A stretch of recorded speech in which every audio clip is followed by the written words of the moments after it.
It's loading.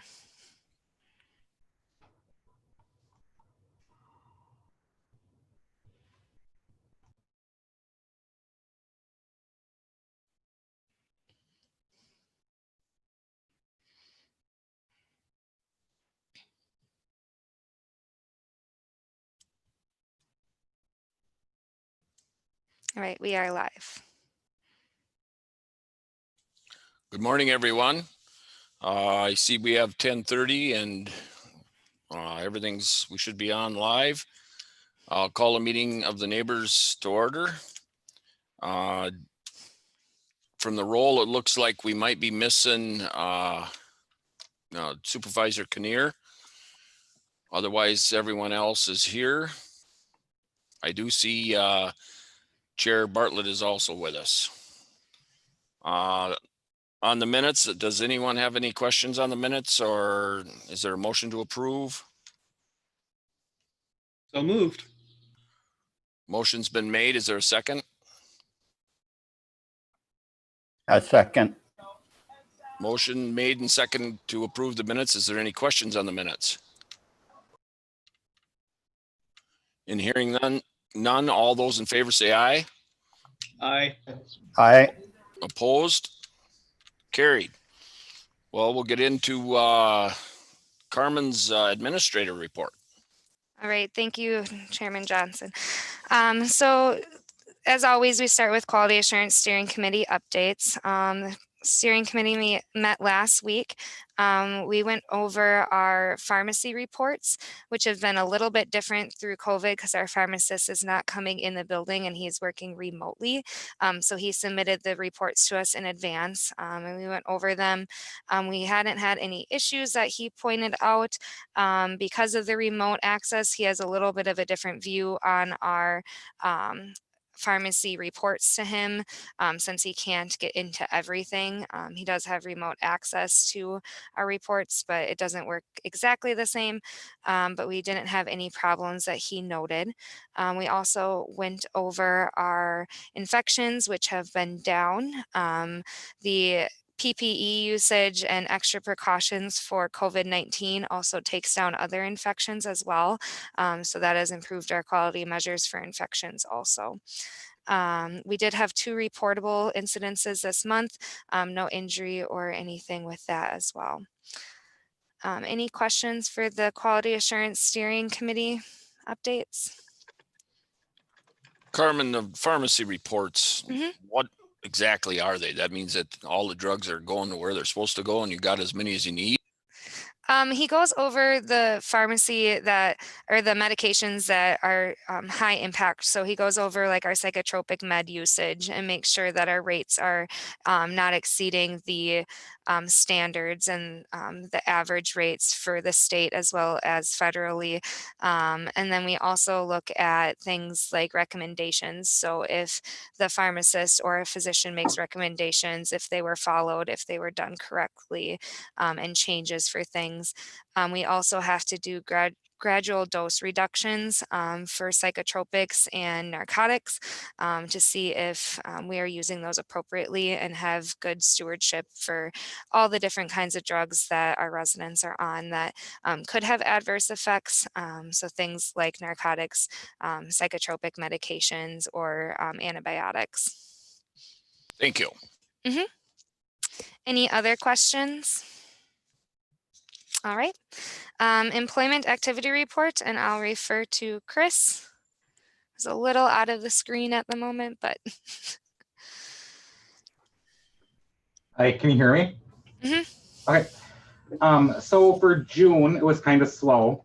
We had 13 interviews. 8 of them were actually hired July 1st. So we only actually had for June about 5 hires, and a couple of them were rehires. So the good news is for July, there's kind of an uptick in the amount of hires. We probably are sitting at, for July, about 12. For June, it was about 5. Resignations were also slower. We had a full-time CNA that retired, and we had a part-time CNA that found a new job outside of healthcare. The pool usage in the red in the open positions I'll point out the bigger typo. It's only 6 full-time CNA positions is filled with agency.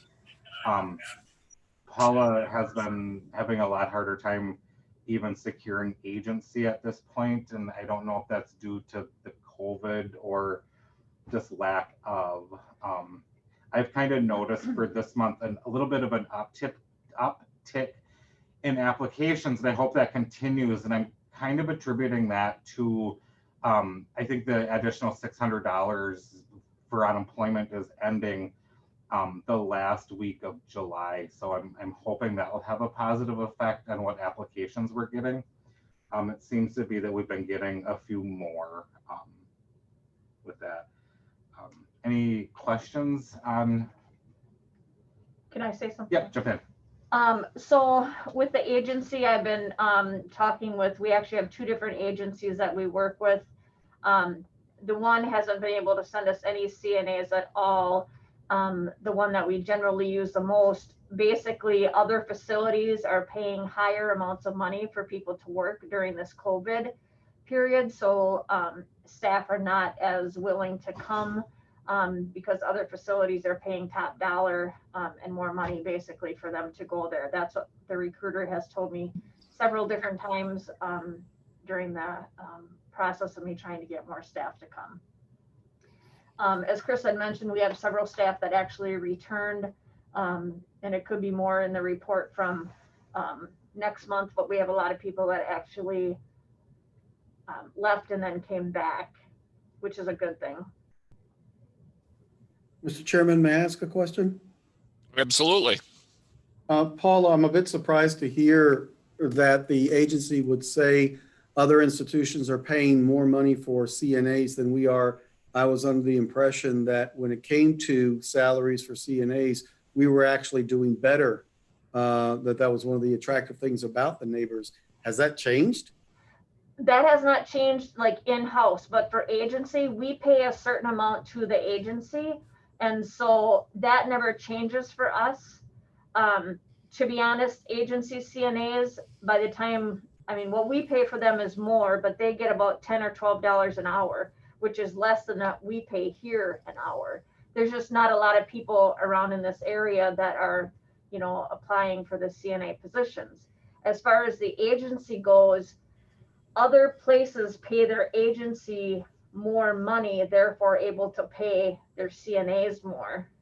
Does that make sense?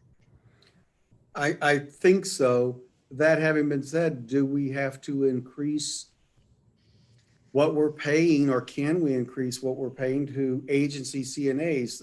We don't have a choice when it comes to staffing. I mean, we have to. I mean, if you look at our staffing, we have probably half and half, and sometimes there's more agency here than we have a regular staff. As Chris had pointed out, we actually have 19 open full-time positions, and only six of them are filled with agency CNAs at this time. We have a lot of part-time staff that have been working extra hours. Some of our full-time staff have been working tons of hours, and it shows staff are getting a little stressed. So, and I don't know, I mean, it would be, I don't want to go to the agency and say, oh, we're going to pay you, $10 more an hour. I would. And then get stuck into that. Yeah, I mean, it's like, I don't want to be paying more to agency, to be honest. I get it, we need to have staff. I think we might need to look sometime at our own personal money regards to CNAs and nurses, because it goes both ways.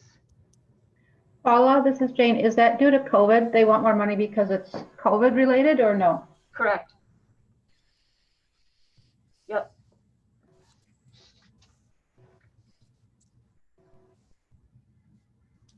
Any other questions? Well, you just made a comment that we had 19 full-time and only 6 are from agencies. Yeah. On the sheet I have, it says 16 are full-time CNA positions filled with agency. Chris had mentioned when he started talking that was a typo. It should have been 6 and not 16. Okay. Yeah. I was late getting here and missed it. Thank you. That's okay. Any other questions for Chris or Paula on employment. As Chris had said originally, that there was one orientation that started on the 1st, and we'll actually have 3 orientations in the month of July. We had one that first week, we had orientation yesterday and today, and we have orientation next week. So next month's report will look a little bit better on the way of new hires for employees. So, all right. And next is the resident referral report in your packets. So at the beginning of the month, we had 126 residents in-house. We had 42 referrals. 12 residents were admitted throughout the month. And then we had 30 residents not admitted, or 30 people not admitted. We had 12 that went home. As you can see, that's a higher number than it had been in previous months. Since the start of COVID, I know that there's been a greater interest in trying to go home if possible. A nursing home or any sort of congregate living situation has added risks to it compared to being at home. So I did do some looking back in some research into the percentages of who went home.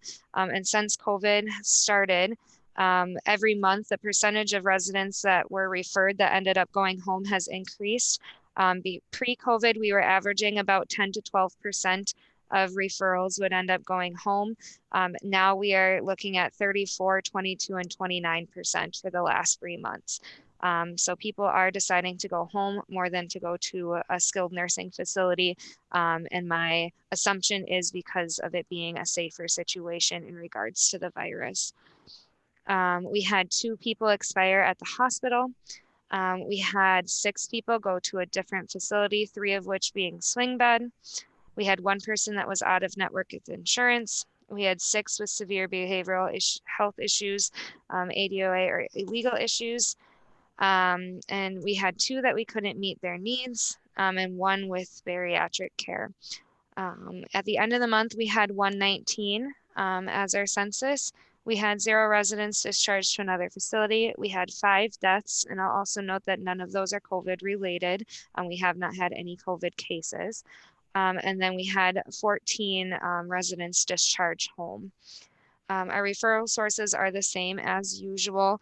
We're getting a little bit more from our local hospitals now. They're starting to do more. For quite some time, Mayo in Menominee was only doing outpatient surgeries so that they could remain a clean site, so that everyone who had surgery there was tested beforehand, had surgery, and went home. But now they're doing more of their normal routine. So we see an uptick in that.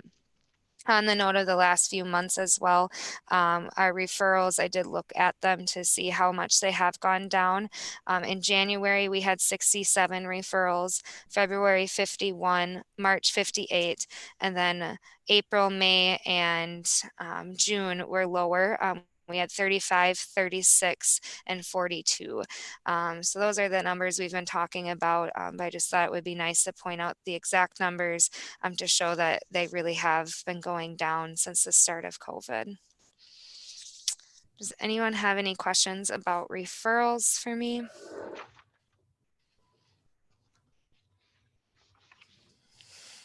All right. And next is the environmental and facilities report. So I'll hand it over to Scott. All right. Pretty much things have been business as usual. The guys have been busy with different work orders, a few mechanical things here and there. Had a dishwasher that had to be taken out of one of the pantries in the household. Had an issue with we think a slight fire underneath. We tracked it down to I think it was a thermostat that probably kept the heating element going. The thermostat went bad, so we have that out of there. Looking at parts to replace that. It doesn't look. It looked worse than it was underneath because things were kind of black and charred. So it's going to be cheaper to repair this than replace. So we'll get the parts coming in, get that replaced. There's been some issues with staff turning thermostats down in common areas so that residents are cold. So looking at locking down thermostats so that it will look like that they are adjusting the thermostats, but they're actually not. We'll do an override on some of those common area thermostats so that it doesn't get too cold for the residents. Otherwise, like I said, business as usual, doing the day-to-day stuff, nothing major. Any questions from anyone? So Scott, are we actually looking at placebo thermostats? It might look that way. In the system, you can do an override so that you control it by computer as opposed to right at the thermostat. And people look like they are changing the thermostat right at the thermostat, but it's not actually doing anything. And Carmen, I'm sorry, Mr. Chairman, if it's all right. And Absolutely. Carmen, is this preferable to instructing staff to leave the thermostats alone? So we have instructed them to do so, and that doesn't seem to happen. It has always been that they should leave them alone. You can temporarily change them to go up and down. I think it's a couple of degrees and it only lasts for a short period of time. And those operations work, but if you go deeper into the system, it starts to have issues and it reprograms things. And one of the biggest thing was in a household, they had all of the thermostats in the common areas down below what we should have for residence preferences. And that has been an issue. We did re-instruct them. It has been going better, but I know Josh and Ricky have kept up on making sure that they're down, and if they come up again or keep going down again, if they're not following the instructions, that was the next step, was to have them locked out of them. Because staff would like it cooler and residents want it warmer, and we're here to serve the residents, so we have to keep them where the residents would like them. And I would assume, given the diligence with which our audits take place, that could potentially be something we would be dinged for. Some consideration perhaps should be given to raising this to the level of a disciplinary potential action if we track that it was okay before a shift started and then not afterwards. Yeah.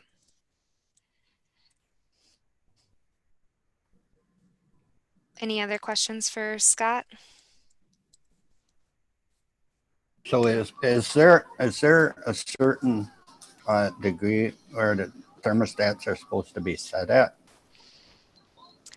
There's a range that they're supposed to be set at. If they drop below or above those range, we can be out of compliance for temperature wise for safety purposes. So say like a boiler went out or something like that and it dropped below.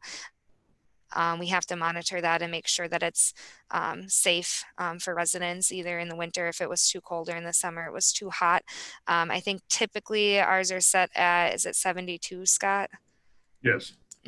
So 72 is what we keep them at regularly because that's right in the middle of that range. But if they drop below a certain number, we have to come up with other ways to keep the buildings warm so that residents are safe. Okay. Any other questions? All right. Next on the agenda is COVID-19. I won't talk about it in grave detail because I think that's all we hear about these days. But so COVID-19 at the neighbors, we still do not have any cases. We've been very fortunate in either staff or residents. We have been monitoring diligently to make sure that it stays that way. And if it does happen, that we are prepared to do so. As you can see behind Paula and Chris, there there is a massive room full of PPE. That is probably our greatest concern at this point. We are sourcing PPE, but we do go through it very quickly.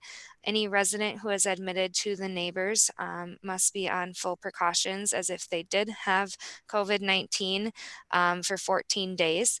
Because that's the range of time that they could potentially start showing symptoms after exposure. All admissions are tested prior to being admitted to the neighbors, but a test is only good for the day, or actually pretty much the minute that it's taken, because you could get exposed right after that. So they're in the building for 14 days. They're on precautions. So that requires a lot of PPE to manage. So we're diligently watching how much we have and making sure we have enough of all the different items that we need. So it is all organized in that room, which is also locked, so things are kept track of as well. There has been a lot of discussion, especially since we are so close to Minnesota, about reopening. Minnesota has issued policies and procedures for reopening nursing homes. Wisconsin is working on it, and we're following that very closely. I know Tracy is actually on the DHS call for me right now, where they were going over more specifics about that. When and if we do reopen, it will be starting with incremental steps.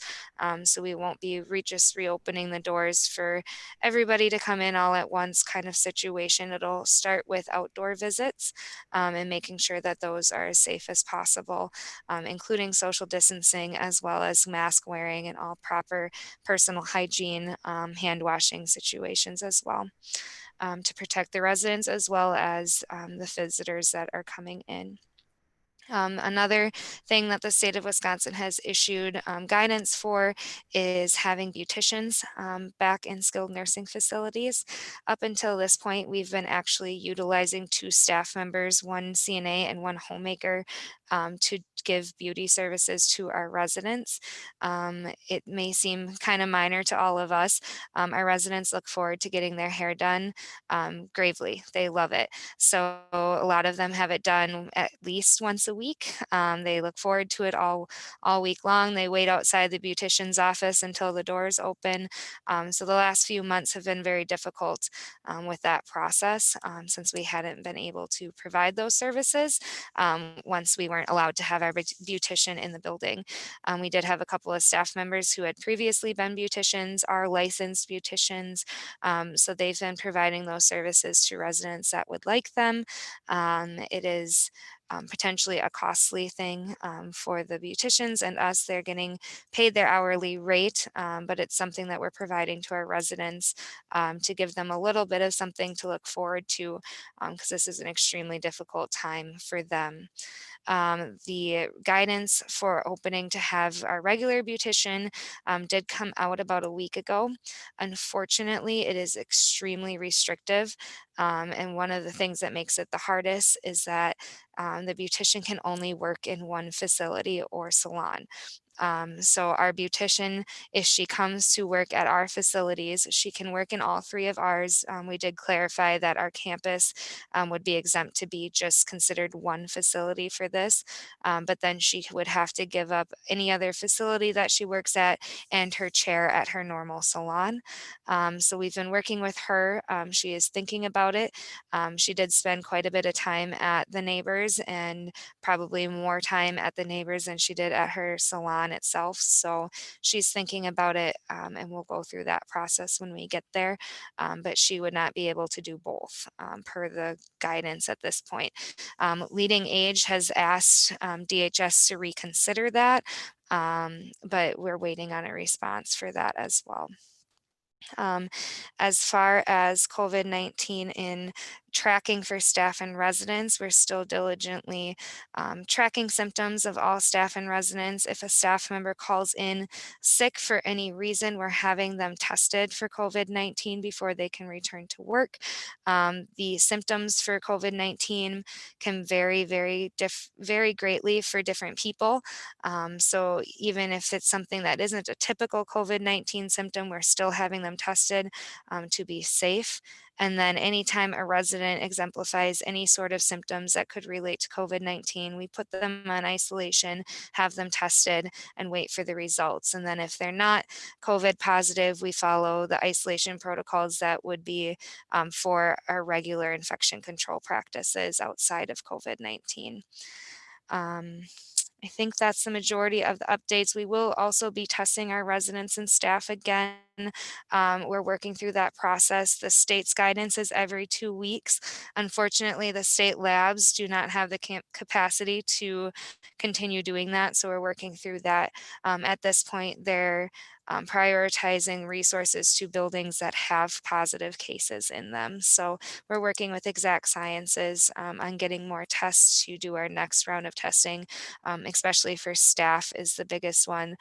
They said staff should be tested every 2 weeks and residents as needed. So we're working through that as well. Anyone have any questions about the COVID-19 situation in regards to the neighbors? So Carmen, the staff is every 2 weeks right now and has been for a while. No, we just did initial testing. The guidance for testing came out about a week ago for how often staff should be tested. And then on the guidance, they said that your Exact Sciences rep will be reaching out to you. And we've been working with them. Unfortunately, they don't have enough testing supplies to give to everybody all at once. So they're setting up a kind of a rotation of when each building is going to be testing and when to send them in and stuff like that to have it a little more organized. So eventually it will be every 2 weeks. That is what the governor's office wanted all nursing homes to do.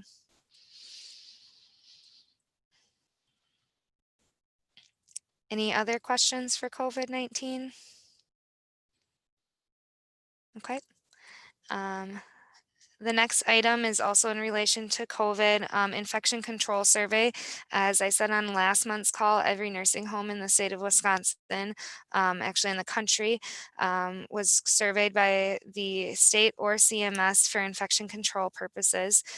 We had our survey last week or the week before. I don't know, the days kind of blur together now.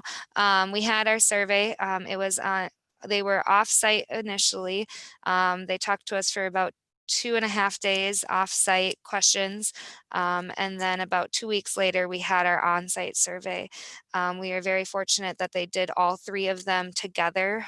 So we weren't waiting for a survey every day. They had 2 surveyors here. One did west, one did central, and then they did east together. We did not receive any citations for this survey. They were very complimentary of our staff's PPE usage, hand washing, all of that. They did have some minor suggestions of things that they thought we could change or do a little bit differently, but nothing rose to the level of a citation. And we have implemented all of their suggestions as well at this point.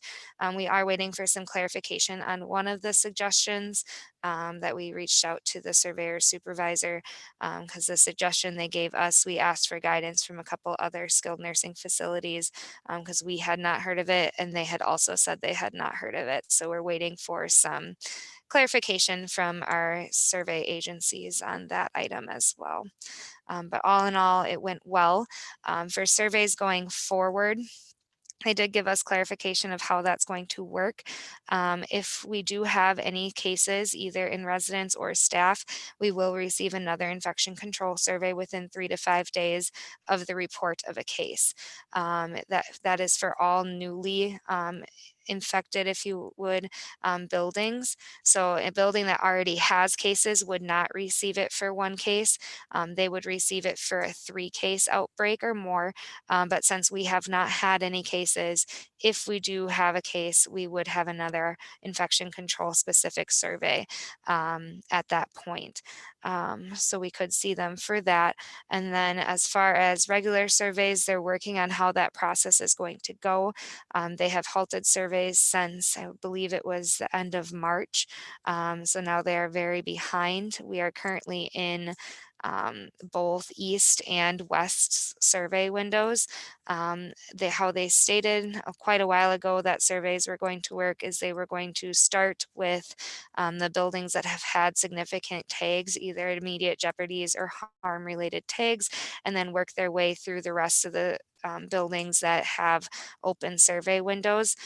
Fortunately, neither of any of our buildings, for that matter, have had recent severe tags. So I have a feeling it'll be a long time before we have an annual survey in any of our buildings. But we could still have complaint surveys if they are severe complaints or infection control related surveys for COVID related situations. Does anyone have any questions about the infection control survey? Would I be able to say something quick? Go ahead. Maybe you can just explain too that even our staff that are on leave that have not even been in the facility for months at a time, they haven't been here for months. If they would test positive, that would consider our facility a positive facility, and we would be surveyed on that. Yeah. And So that, yep, yeah, go ahead. anyone who is associated with the neighbors for any reason, even if they've not been in the building, if they haven't even started yet, as long as they are considered a neighbor's employee, it would be considered a case. No matter how long it had been since they've been in the building, or for example, we had a new hire that if they were to be test positive before they even step foot in the building for orientation, if they're associated with us, it does count as a case in the state and the CMS's guidelines.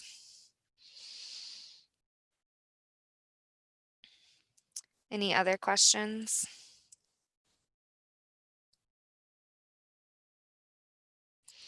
All right. The next item is relief and grant funding. I've kept this on here. We're still working through this. We're working through what we can consider as COVID money and bill to COVID from the funding that we did receive. We're trying to utilize this as best as possible and get creative on different ways that we can utilize the money, because we would hate to send it back when we obviously have incurred expenses for COVID-19, and what we can allocate that to all of the PPE that's behind Paula and Chris. We're trying to work through coding that to COVID-19 dollars that we have received for funding, because we would not need nearly as much without COVID-19. Different hours that we can have, the time that takes to test people, different supplies we've needed to get for people working off site, and Jane's department has been talked about. There's been a lot of different things that we're trying to figure out the best way to code that money. We were allocated a large sum of money, but it all has to be related to COVID-19, which it has taken a grave amount of time and diligence of following COVID-19, but we haven't had a lot of expenses to this point besides the PPE. So we're working at how we can allocate that money so it doesn't just need to be sent back. Any questions on that at all? Just to note, were you able to look at possibly prorating some hours, some portion of hours? So we haven't fully figured that one out yet. We were working on figuring out how we can use different hours for different things. Jane actually had an excellent idea of having our testing being done by agency staff because they're more expensive. And if we could allocate that to COVID-19, if we had an agency nurse doing the testing, because then we could say $50 an hour instead of $30 an hour could go to COVID-19. So that would work, but I haven't had a chance to look into prorating like mine or Paula's hours yet. Great. Yeah, I just wanted to follow up on that because that was how we ended up dealing with some sequestered dollars at Historical Society. Okay. Any other questions? Or Keith, did you have something? You're muted, Keith. Thank you. Sorry about that. Try to mute so I don't cut into the meeting and then forget to turn it on. I did want to point out too that one of the things that Jane and I have talked about is we are using it for technology needs for our billing staff. That frankly, the need is there, and this COVID situation is not going to be changing anytime soon, and so we need to think ahead. We're thinking forward, not just looking at what we've spent, if it's reimbursable. So we're checking in the eligibility of that as well, so that we can leverage these dollars, but also looking at it from legitimacy. If it's a need, we should do it. So it's things that in some cases were planned for next year, but frankly, with people working remotely and the need possibly to send people remote yet, we need to plan accordingly.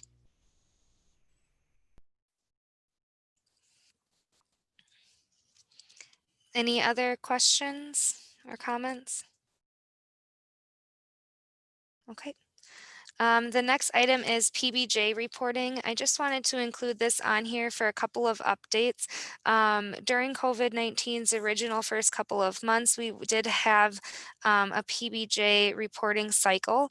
So every quarter on CMS's fiscal year, which is off from a traditional year or the county's fiscal year, there is a reporting of our staffing hours under PBJ. During COVID, that was on halt. It was not required. There was a waiver to not report. We did report because we assumed once it was over, we'd have to report those hours anyways. At this point, we weren't overly affected on time constraints for reporting. So we did report now. They did just come out and say that they will be the next reporting section. They will have everybody reporting in. And then for the reporting section that they missed, they are not requiring it to be reported. For us, this is okay. I just wanted to highlight it out there because you may hear about it in media or something, is that if there's buildings that had a 1-star staffing ratio because of a misreporting, that is now frozen for 3 more months.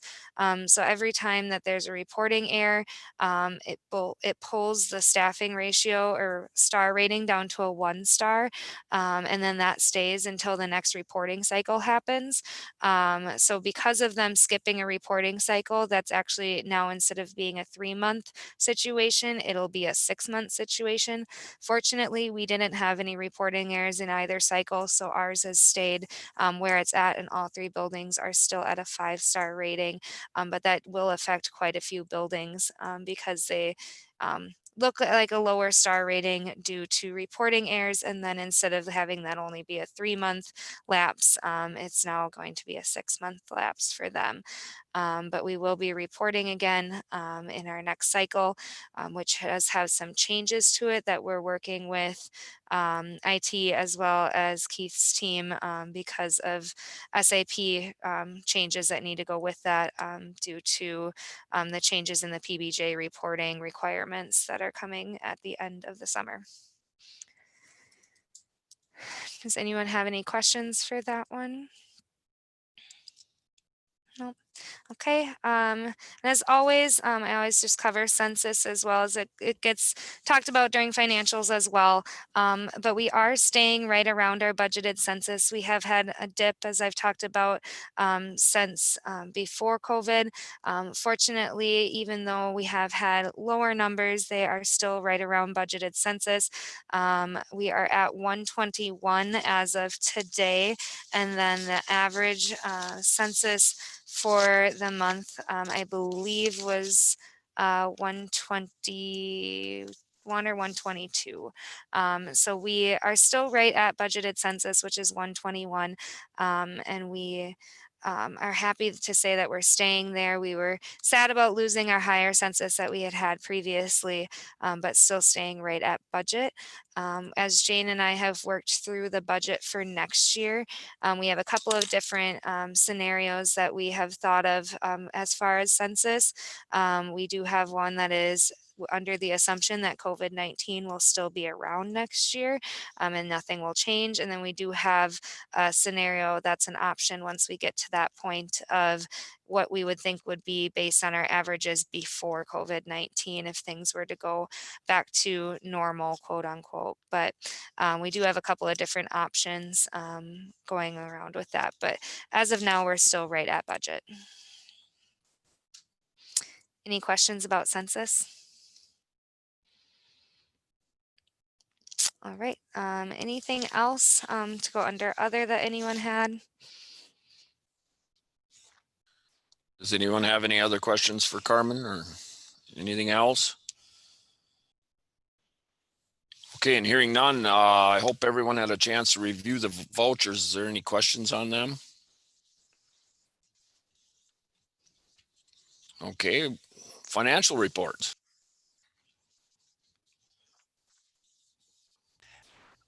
I'll start that out, Mr. Chair, if you don't mind. Absolutely. And it's more of an update in the financial section. You may recall earlier this year, we talked about potential refinancing of the neighbor's debt from 2012 when we built the facilities. And then that was put on hold with market conditions kind of being unstable and fluctuating considerably. One proposal, the initial, before things got unstable, the estimated savings is about $750,000, which was more normal market times. Then it bounced up and down.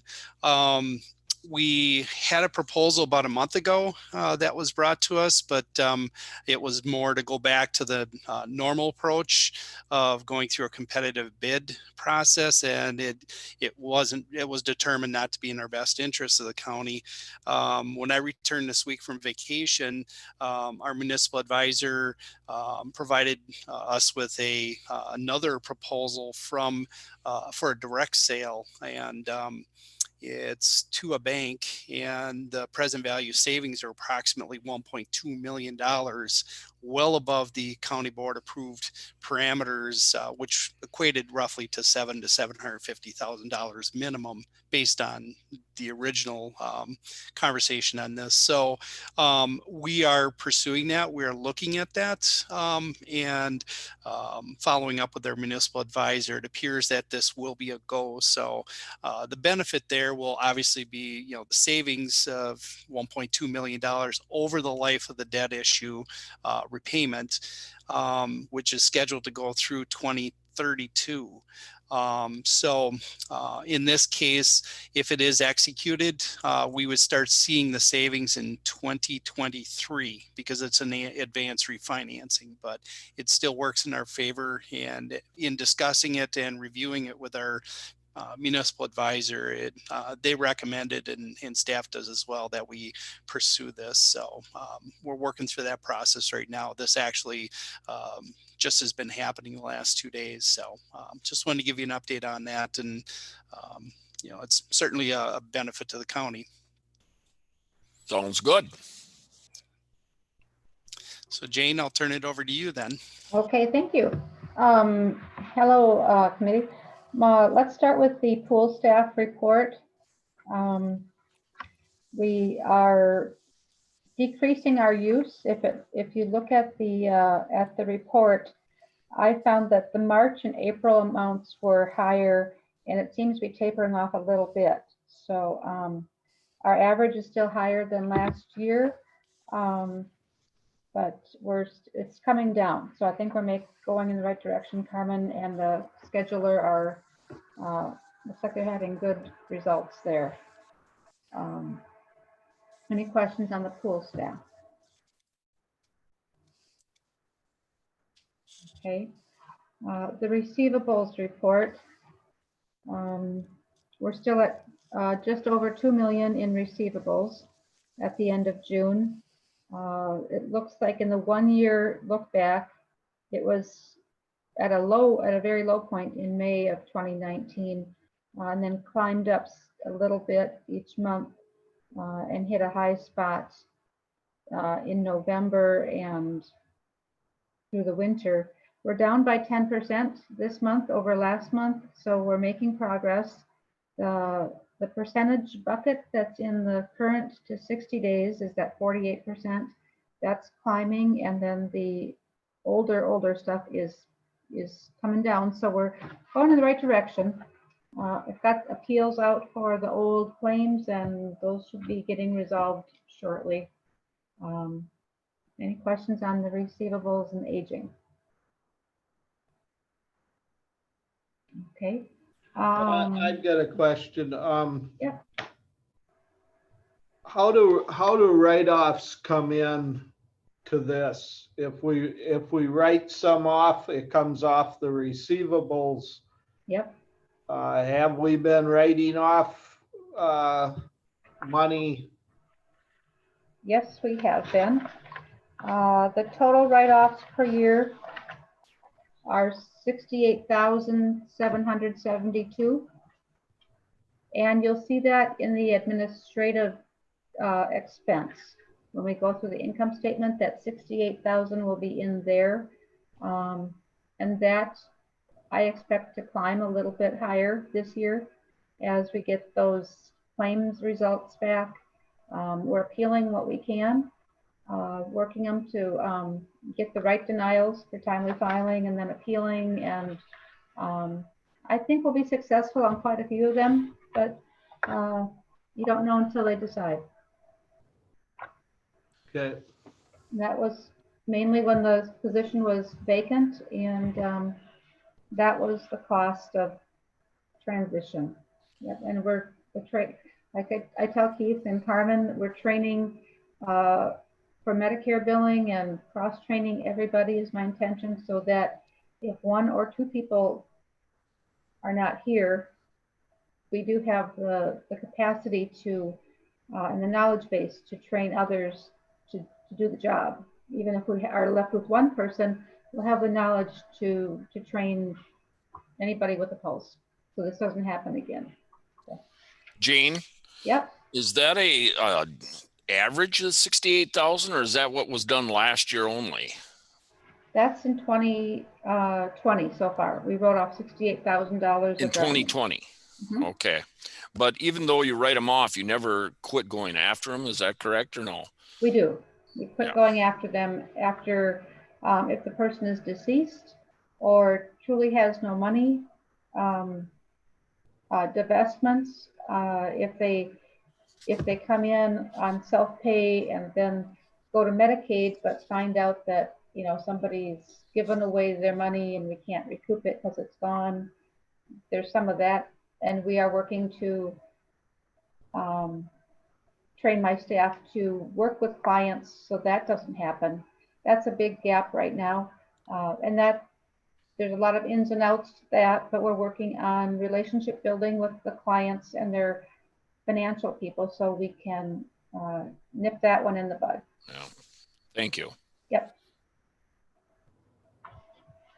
Any other questions on the receivables? Okay, then to the income statement.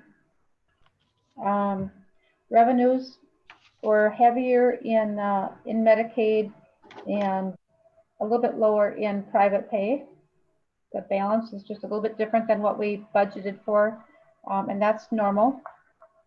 In the end, the variance is up 3.39% over budgeted. So what happened earlier in the year with the higher census is carrying us through to this point. Expenses in administration, you'll see that that is over. There's a variance year to date of 102,000. So that 68,000 of write-off is embedded in there. That's where you'll see it.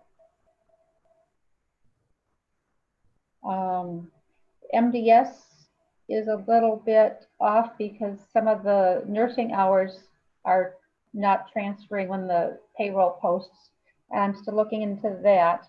But in the end, it's nursing hours and direct care hours. So we're good on that. Not real concerned. The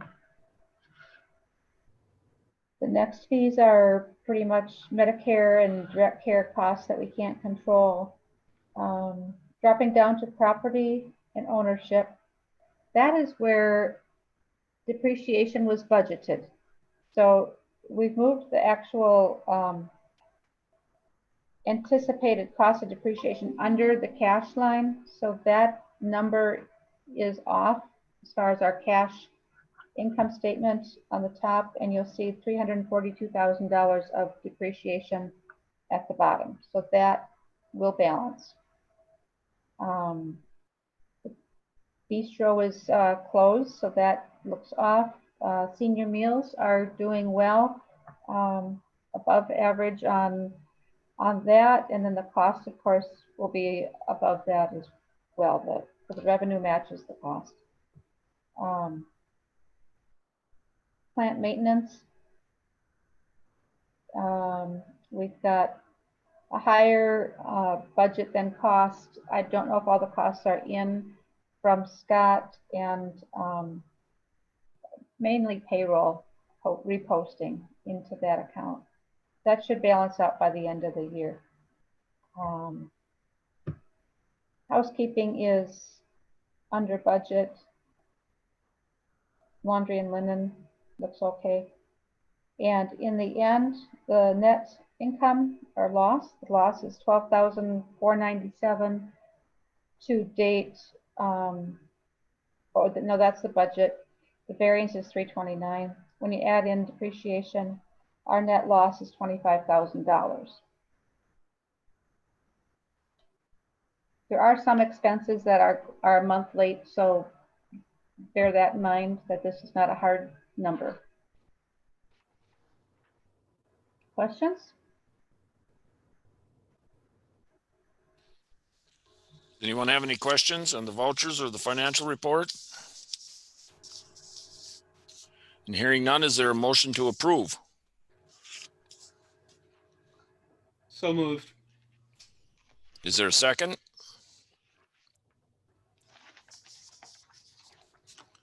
I second. Motion been made and second to approve the vouchers and the financial report. Are there any other questions on it at all? And hearing none, all those in favor say aye. Aye. Aye. Opposed? Carried. Okay, if nobody has anything else, if you do, speak up now. Okay, meeting adjourned.